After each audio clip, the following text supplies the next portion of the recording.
lang naman magkaroon ng pamilya. Gusto ko lang naman makasama si Danilo tsaka si Mookie. Mahirap pa yun.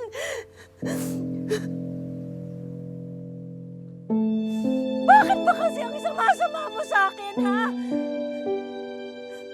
Mahirap ba yung hinihingi ko sa'yo? Bakit hindi mo mabigay?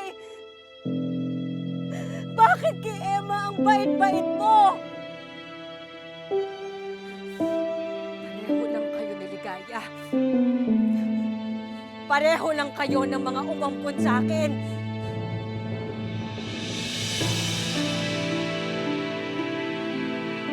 Ayaw niyo ako maging masaya.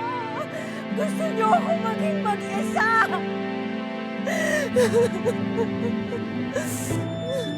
Mukhang tapos na talaga ang laban. May nanalo na. Newsflash!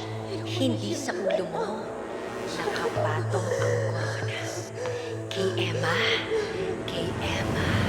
Kay Emma. Kay Emma. Kay Emma.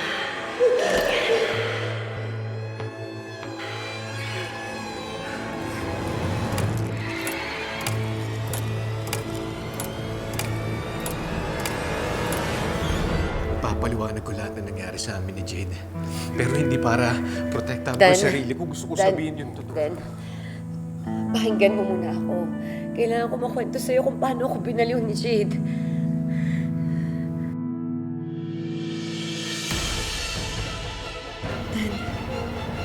Dan si Jade. Tago. Tara, kain po muna tayo habang wala pa po si Jade. Thank you. So ayun na nga ang chika ng nanay mo nung nagkita kami. Binaliw siya sa Havenwood.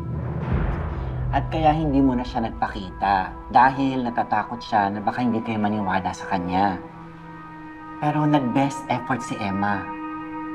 Be, alam mo nung gumaling siya, binalikan niya kayo. Kaya lang,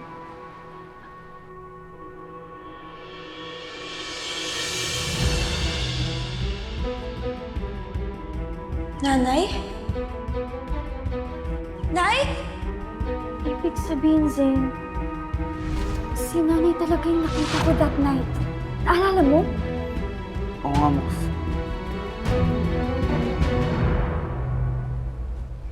Ibig sabihin, nagalit ako sa kanya nang hindi ko man lang inaalam yung totoo.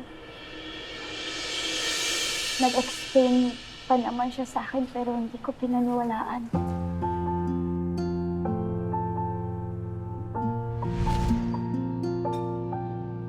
Mookie, pwede bang tigilan mo na ako? Ayoko nga makausap ka eh. Mookie, anak. Mookie, hindi ako aalis dito hanggat hindi tayo nagkakausap dalawa. May dala ako magpapatunay na talagang binaliw ako sa Havenwood. Findings yun ng doktor. At sigurado ako may kinalaman si Jade. Kuya Gert, please help me.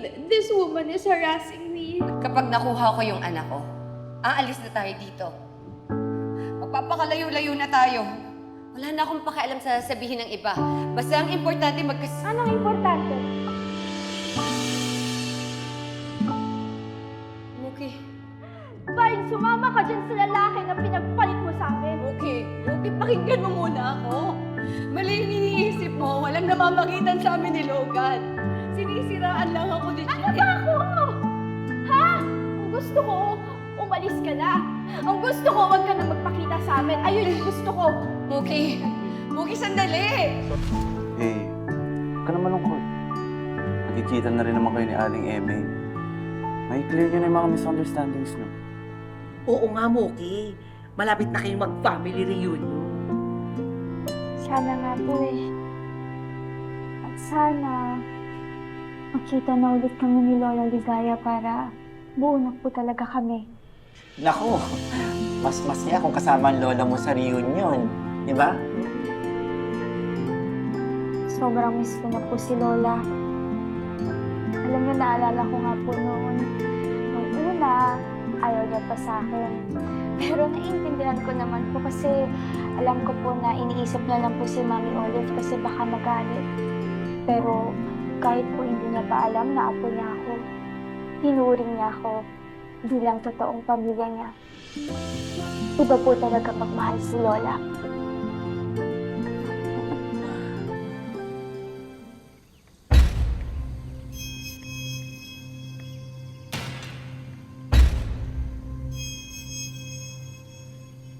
Saan ka ba nila tinago, Ligaya?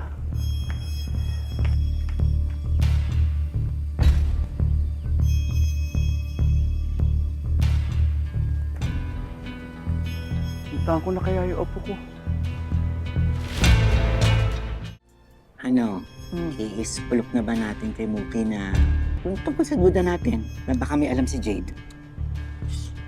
Na natin idamay ang bata. Dito na tayo, sabihin na natin. Hindi man tayo sure sa mga hinala natin. Alam niyo po, sana po talaga bumalik na si Lola, no?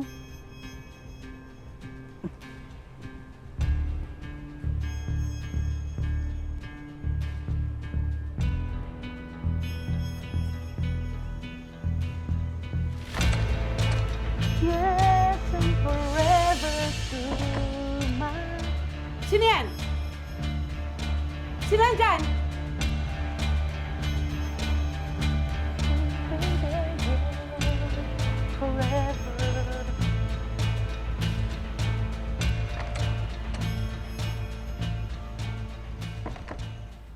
Be, dito ka.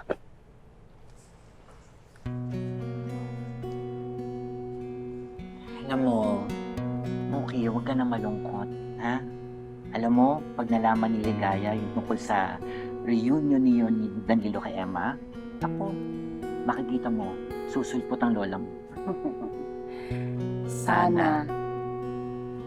Alam niyo po, siguro miss na din niya si Nanay Emma, no? Sana talaga mangyari ulit yung mga araw na magkakasama kami. Sana, kung nasa noon po si Lola, okay siya, safe siya.